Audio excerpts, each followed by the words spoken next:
जय हिंद दोस्तों, जय बिहार। कर्मा क्लासेस में एक बार आपका फिर से स्वागत है। आशा करता हूं आप लोग सकुशल और बढ़िया से होंगे।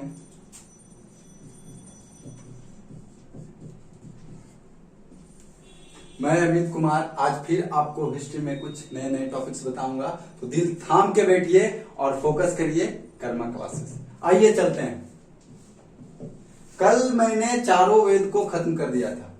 कल कमेंट्स में कुछ बच्चों का कहना था कि यजुर्वेद, अथर्ववेद, सामवेद, ऋग्वेद में इनके जो उपवेद हैं वो भी सर बताइए। ठीक है, तो ऋग्वेद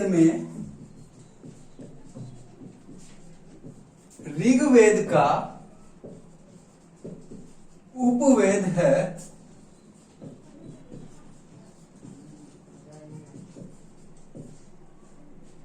आयुर्वेद। ठीक है, ऋग्वेद का उपवेद है आयुर्वेद। सामवेद का कल मैंने बता दिया था गंधर्व वेद।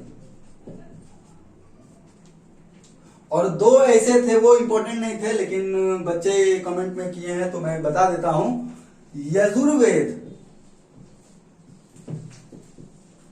यजुर्वेद का उपवेद है धनुर्वेद।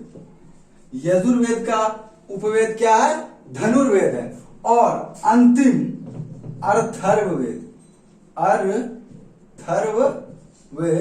का उपवेद है अर्थवेद। ये चारों वेद मैंने कल खत्म कर दिया था। उपवेद मैंने दो का ही बताया था, एक ऋग्वेद का और एक सामवेद का। दो छूट गए थे, ये ज्यादा इंपॉर्टेंट मुझे लगा नहीं, लेकिन बच्चे जब कमेंट बॉक्स में पूछे तो चलिए ठीक है, जान लेते हैं। ऋग्वेद का उपवेद क्या है? आयुर्वेद है। सामवेद का है गंधर्ववेद, यजुर्वेद का है धनुर्वेद और अथर्ववेद का है अर्थवेद। थोड़ी सी चर्चा इसमें एक दो लाइन और मैं बढ़ाऊंगा। इसमें कल एक पॉइंट था वो छूट गया था। अथर्ववेद एक ऐसा वेद है जो कन्याओं के जन्म की निंदा करता है, जो कन्याओं के जन्म की निंदा करता है, कन्याओं के जन्म की निंदा करता है। याद रखें दोस्तों, ये क्वेश्चन पूछा हुआ क्वेश्चन है। ठीक है, तो इसको ध्यान से देखना है। और इसमें क्वेश्चन ऐसे पूछेगा कि किस वेद में कन्याओं के जन्म की निंदा की गई है, तो वो है अथर्ववेद। अथर्ववेद कन्याओं के जन्म की निंदा करता है। ये इंपॉर्टेंट क्वेश्चन है, आप इसको ध्यान में रखिए। नहीं होता है तो कॉपी में भी लिख लीजिए। ठीक है, आगे चलते हैं।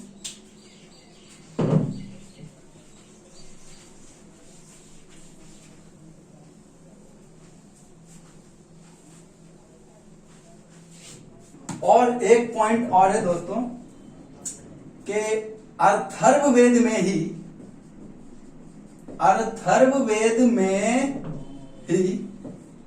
एक राजा थे, आप लोगों को नाम भी उनका पता होगा, परीक्षित।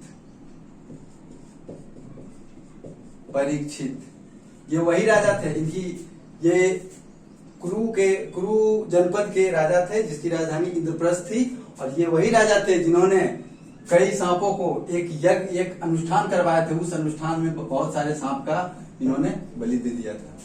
और आज भी कहा जाता है हरियाणा के आसपास के क्षेत्रों में यही वजह है कि वहां पे सांपों की जनसंख्या बहुत कम पाई जाती है। यही एक राजा थे जो यज्ञ करवाने के दौरान बहुत सारे सांपों को उस यज्ञ में बलि के रूप में चढ़ा दिए थे। तो आइए जानते हैं ये परीक्षित के बारे में। तो अथर्ववेद में ही राजा परीक्षित का वर्णन मिला है। एक क्वेश्चन इसमें पूछा गया था दोस्तों कि अथर्ववेद में राजा परीक्षित को क्या कहा गया है, तो कुरुओं का राजा कहा गया है। ठीक है, अथर्ववेद में राजा परीक्षित को किसका राजा कहा गया है? कुरुओं का राजा कहा गया है। और दूसरा बात ये कि अथर्ववेद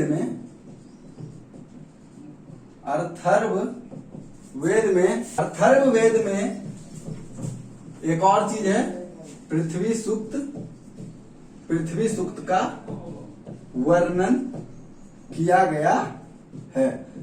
ठीक है, ये दो क्वेश्चन मोस्ट इंपॉर्टेंट है दोस्तों। और एक मैंने तो उस समय भी बता दिया था। ठीक है, अथर्ववेद में ही राजा परीक्षित को कुरुओं का राजा कहा गया है, और इसी वेद में पृथ्वी सूक्त का भी वर्णन है। तो पृथ्वी सूक्त का वर्णन किस वेद में मिलता है? अथर्ववेद में। और राजा परीक्षित को किस वेद में कहा गया है कुरुओं का राजा? तो अथर्ववेद में कहा गया। ठीक है, और 2-3 पॉइंट ऐसे ऐसे हैं, वो वन लाइनर है, देख लीजिए थोड़ा सा। आगे चलेंगे, उपनिषद, वेदांत, सूत्र और पुराण। ठीक है, ये 4 टॉपिक जो बचे हुए हैं ये धर्म ग्रंथ से ये जुड़े हुए हैं। और तब हमारा जाके एक स्रोत धर्म ग्रंथ, जो मैंने पहले बताया था कि प्राचीन इतिहास को जानने के मुख्य स्रोत 4 थे, धर्म ग्रंथ, ऐतिहासिक विवरण, पुरातात्विक साक्ष्य और विदेशियों का विवरण। तो उसमें से धर्म ग्रंथ जो स्रोत है वो आज खत्म हो जाएगा। 3 टॉपिक्स आज आगे चलेंगे, उपनिषद चलेंगे, पुराण चलेंगे, वेदांत चलेंगे। ठीक है, तो आइए देखते हैं। सबसे पहले कल मैंने बताया था शतपथ ब्राह्मण। ठीक है, कल मैंने कहा था कि वैदिक साहित्य के बाद, वैदिक साहित्य में ऋग्वेद के बाद किसका स्थान आता है? तो शतपथ ब्राह्मण में। ठीक है, और यही शतपथ ब्राह्मण में है जिसमें स्त्रियों को पुरुष की अर्धांगिनी माना गया है। पुरुष की अर्धांगिनी माना गया है, ये क्वेश्चन पूछा हुआ है दोस्तों। अर्धांगिनी माना गया है। ठीक है, शतपथ ब्राह्मण में ही स्त्रियों को पुरुष की अर्धांगिनी माना गया है। और दूसरा सबसे important question, very very important question है दोस्तों, एकदम यहाँ पे फोकस रखिए दोस्तों। कहीं कुछ नहीं, कोई आपको लग रहा होगा कि इतिहास ये है वैसा कोई बात नहीं है, आप थोड़ा सा फोकस करिए, सारा चीज यहाँ पे आएगा। ठीक है, और स्त्रियों की अभी देख लीजिए, पुरुष को अर्धांगिनी माना गया है किसमें? शतपथ ब्राह्मण में। और स्त्री की अब क्या है? स्त्रियों की सर्वाधिक गिरी हुई स्थिति, स्त्रियों की सर्वाधिक गिरी हुई स्थिति किसमें पाई गई है? तो मैत्रेयी संहिता में। ये दोनों वन लाइनर क्वेश्चन है दोस्तों, आपको वन टाइम एग्जाम में जरूर से मिलेगा, चाहे वो बिहार एसएससी इंटर स्तरीय हो, या बिहार एसएससी सीजीएल 3 का हो जो आने वाला है वैकेंसी, या फिर बिहार एसआई 2214 की हो, या फिर आप ग्रुप डी की हो, या फिर रेलवे के किसी भी पोस्ट की हो। ठीक है, तो ये हर एक एग्जाम के दृष्टिकोण से इंपॉर्टेंट है, बढ़िया से इसको ऑब्जर्व करिए। स्त्रियों की सर्वाधिक गिरी हुई स्थिति किसमें पाई जाती है? तो मैत्रेयी संहिता में। ठीक है, एक क्वेश्चन पूछता है स्मृति ग्रंथ से। ठीक है, स्मृति ग्रंथ से, इससे एक क्वेश्चन आता है कि सबसे प्राचीन और प्रामाणिक स्मृति क्या है? स्मृति का मतलब होता है किसी भी चीज का संग्रह या फिर किसी भी चीज को याद रखे रखना। ठीक है, तो सबसे प्राचीन एवं प्रामाणिक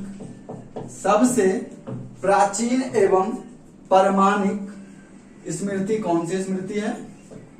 मनुस्मृति है। ठीक है, कौन सी स्मृति है? मनुस्मृति है। ज्यादा मैंने भी कुछ नहीं बोला दोस्तों। शतपथ ब्राह्मण में स्त्रियों को पुरुष की अर्धांगिनी माना गया है, और स्त्रियों की सर्वाधिक गिरी हुई स्थिति मैत्रेयी संहिता में पाई जाती है। और सबसे प्राचीन और परमाणु स्मृति क्या है? मनुस्मृति है। अब थोड़ा सा मनुस्मृति के बारे में जान लेते हैं।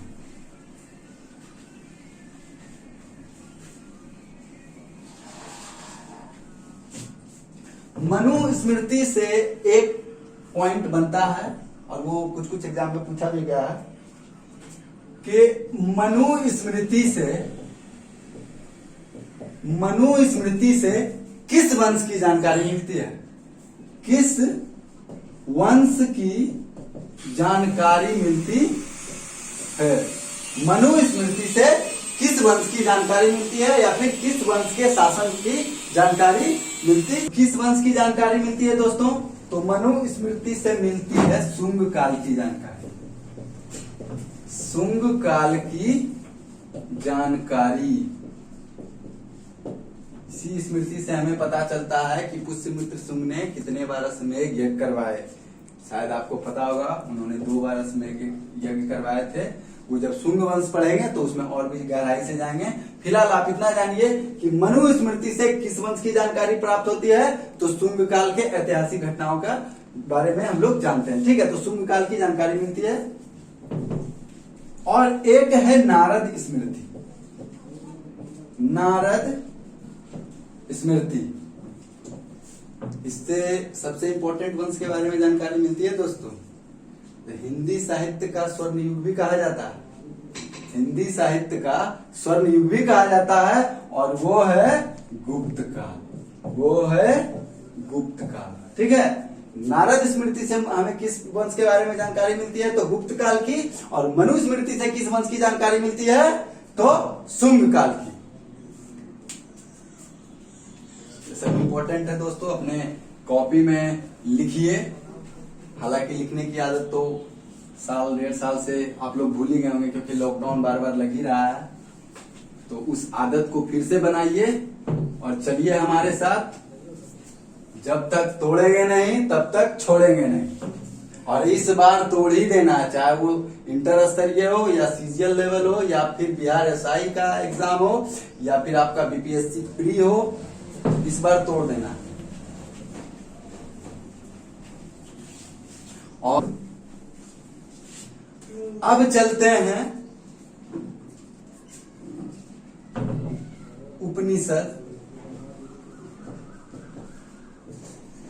वेदांत। एक इसमें सूत्र आता है, ठीक है, और तीसरा पुराण।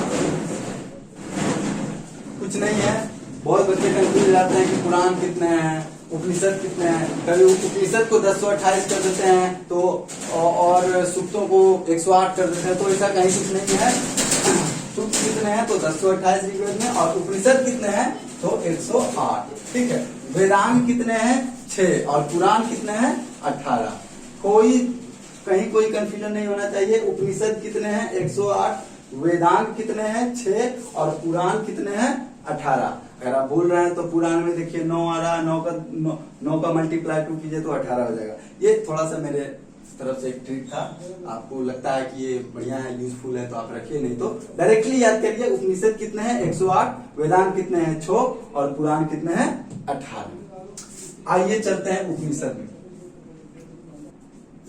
तो उपनिषद 108 है, जिनमें कुछ कुछ महत्वपूर्ण है। तो सबसे महत्वपूर्ण कौन सा उपनिषद है दोस्तों? आप लोग बहुत बार सुनेंगे क्वेश्चन कि सत्यमेव जयते, सत्यमेव जयते किस उपनिषद से लिया गया है?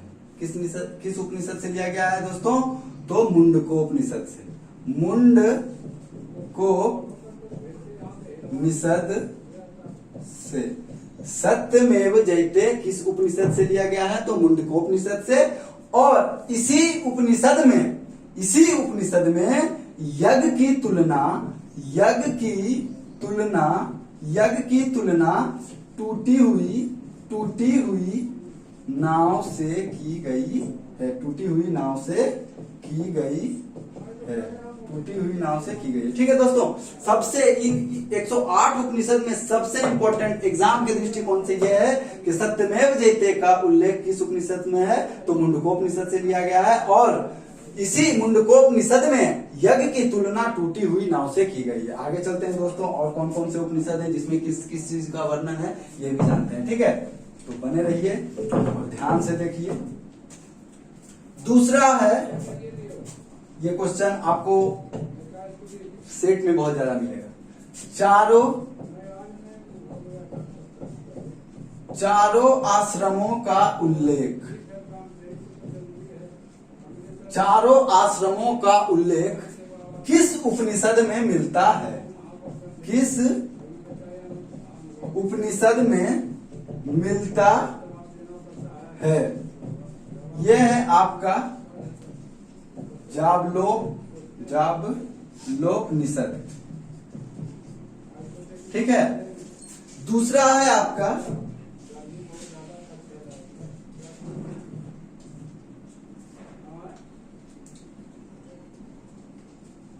कृष्ण का उल्लेख आंगिरस के पुत्र के कृष्ण का उल्लेख आंगिरस के शिष्य के रूप में और देवकी के पुत्र के, ठीक है, आंगिरस के शिष्य, यहाँ पे शिष्य होना चाहिए था, शिष्य के रूप में और देवकी के पुत्र के रूप में, देवकी के पुत्र के रूप में किस उपनिषद में मिलता है? तो यह है छांदोग्य उपनिषद। छांदोग्य उपनिषद, छांदोग्य उपनिषद में मिलता है। ठीक है दोस्तों, मात्र अभी मैंने 2 पॉइंट बोला है, 3 पॉइंट बोला है। पहले बोले थे क्या कि सत्यमेव जयते का उल्लेख किस उपनिषद में मिलता है? तो मुंडकोपनिषद में, और मुंडकोपनिषद में ही यज्ञ की तुलना टूटी मीनार से की गई है। दूसरा मैंने बोला चारों आश्रमों का उल्लेख किस उपनिषद में मिलता है? तो जावलोपनिषद में। और तीसरा है कि कृष्ण का उल्लेख आंगिरस के शिष्य के रूप में और देवकी के पुत्र के रूप में किस उपनिषद में मिलता है? तो छांदोग्य उपनिषद में। ठीक है, आगे चलते हैं दोस्तों। एक शब्द है, आप वो एक वेब सीरीज आई थी सीक्रेट गेम, शायद आप लोग ने बहुत बढ़िया से देखा होगा। ठीक है, नवाजुद्दीन सिद्दीकी को तो आप लोग पहचानते ही होंगे। उनका एक डायलॉग था, ले फिर आ गए, वही बोले थे, जब तक तोड़ेंगे नहीं तब तक छोड़ेंगे नहीं, और वो भी यहीं पे करना, जब तक तोड़ेंगे नहीं तब तक छोड़ेंगे नहीं। तो आइए बने रहिए हमारे साथ और तोड़ने के लिए तैयार रहिए। तो आगे चलते हैं। एक शब्द था जो उस वेब सीरीज में बोला गया था, अहम ब्रह्मास्मीय।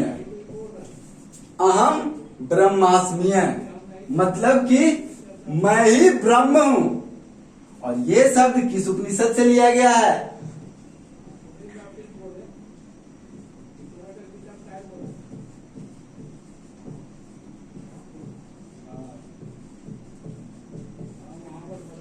ये शब्द लिया गया है बृहदारण्यक उपनिषद से। मैं ही ब्रह्म हूं, अहम ब्रह्मास्मीय। ये शब्द कहां से लिया गया है? तो बृहदारण्यक उपनिषद से। ठीक है, और एक छोटा सा, ये इंपॉर्टेंट नहीं है लेकिन आप लोग जान लीजिए, गीता कर्म का उल्लेख, गीता कर्म का, निष्काम कर्म का उल्लेख किस उपनिषद में मिलता है?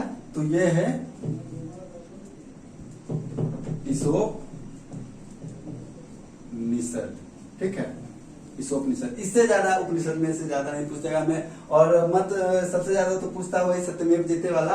एक ये वर्ड याद रख लीजिएगा, अहम ब्रह्मास्मीय किस उपनिषद से लिया गया है? तो बृहदारण्यक उपनिषद से। अगर आप भूल भी गए हो तो अहम ब्रह्मास्मि मतलब मैं ही ब्रह्म हूं, ब्रह्म हूं। मतलब सब बृहदारण्यक बोलने में भी नहीं लग रहा, बृहदारण्यक लग रहा बहुत बड़ा चीज बोल रहे हैं। ठीक है, तो अहम ब्रह्मास्मि शब्द किस उपनिषद से लिया गया है? तो बृहदारण्यक उपनिषद से। आइए चलते हैं अब वेदांत में। इससे ज्यादा उपनिषद से ज्यादा क्वेश्चन नहीं आएगा। ठीक है, कंफर्म रहिए। और वेदांत मैंने क्या कहा? ये 6 कौन कौन से हैं? तो पहला है शिक्षा, दूसरा है कल्प, शिक्षा कल्प,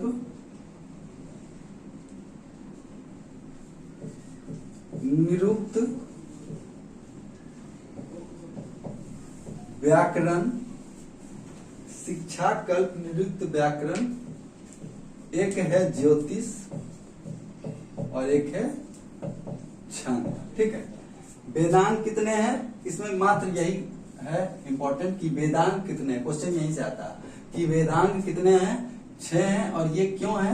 वेदों को भली भांति समझने के लिए वेदांत की रचना की गई थी। जो कितने प्रकार के होते हैं? 6 प्रकार के होते हैं, वेदों को भली भांति समझने के लिए। ठीक है, और ये 6 प्रकार के होते हैं। डायरेक्ट यही क्वेश्चन आता ही है कि वेदांत कितने प्रकार के हैं? तो 6 प्रकार के हैं। ठीक है, और कौन कौन से हैं? तो जान लीजिए, शिक्षा कल्प तरुण व्याकरण, शिक्षा कल्प निरुक्त व्याकरण, ज्योतिष और छंद। ठीक है, और इसमें एक 2 ठो ऐसे ही जान लीजिए कि महाभारत का नाम तो आपने सुना ही होगा, बहुत फेमस है, जान ही रहे हैं, और किस कारण हुआ ये तो और भी ज्यादा फेमस है। ठीक है, तो महाभारत के रचयिता कौन है? व्यास। इससे एक क्वेश्चन क्या पूछता है कि महाभारत का प्राचीन नाम क्या था। महाभारत का प्राचीन नाम क्या था, ये क्वेश्चन पूछता है। ठीक है, महाभारत का प्राचीन नाम क्या था, तो जय संहिता। ठीक है, महाभारत का प्राचीन नाम क्या था, जय संहिता। ठीक है, महाभारत का प्राचीन नाम क्या था, जय संहिता। ठीक है, तो वेदांत कितने हैं, 6 प्रकार के हैं, और महाभारत की रचयिता थे व्यास जी, और महाभारत को प्राचीन नाम क्या था, जय संहिता। ठीक है दोस्तों, तो कल पढ़ेंगे पुराण के बारे में, और 2-3 टॉपिक और हैं, जैसे बौद्ध साहित्य हो गया, जैन साहित्य हो गया। ठीक है, तो वो हो जाएगा, तो आपका एक धर्म ग्रंथ खत्म हो जाएगा। ठीक है, और एक ऐतिहासिक विवरण भी खत्म हो जाएगा। ठीक है, ऐतिहासिक विवरण मतलब क्या होगा, जैसे बौद्धिक साहित्य था, जैन साहित्य था, उसमें कौन कौन से घटनाएं हुए। ठीक है, तो कल पढ़ेंगे पुराण के बारे में, बहुत मजा आएगा।